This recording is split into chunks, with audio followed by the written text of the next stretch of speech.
this campus with this backdrop that I became a Republican for life. I became a Republican because core beliefs, values, and ideas matter. Core beliefs, values, and ideas matter. Thank you. Because I believe that a government by the people and for the people. Because Abraham Lincoln said, "No man is good enough to govern another man without the other's consent." I believe then, and I believe now, that I can make decisions for my family better than any elected official. I believe then, and I believe now in personal freedom.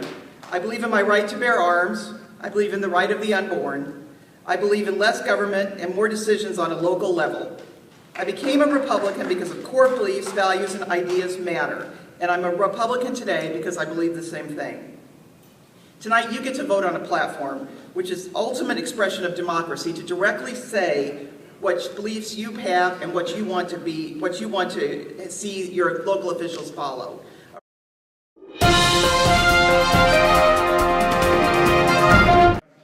And to give them those rights is to belittle those of us that have lost people that died. And it's not really honoring the American tradition.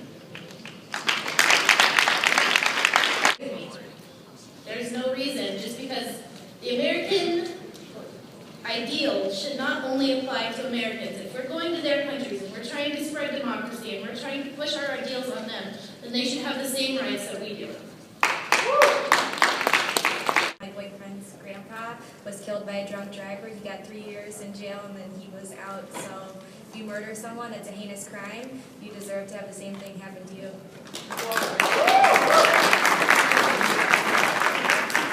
Prison, we are actually going to pay for them to be there. We're going to feed them, clothe them, and house them. That money could go somewhere else.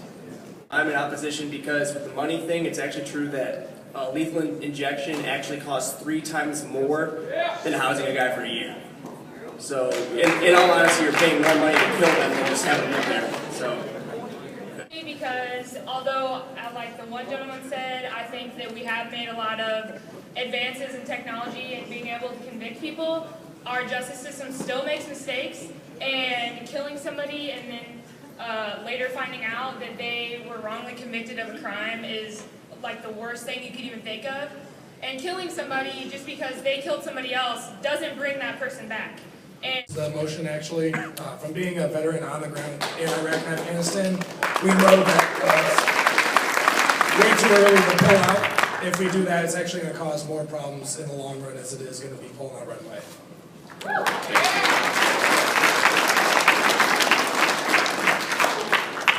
I also agree on the same motion that I am too Iraqi war veteran, and I have experienced the same issues and same operations as this gentleman has over here.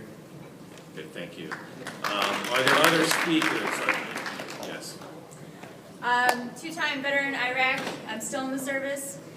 The whole purpose of us, one of the purposes for us being over there is stability operations. If we pull out, that leaves Iran to come on in, do what they want, and then we're out. And that's going to cause even more problems for the rest of the world.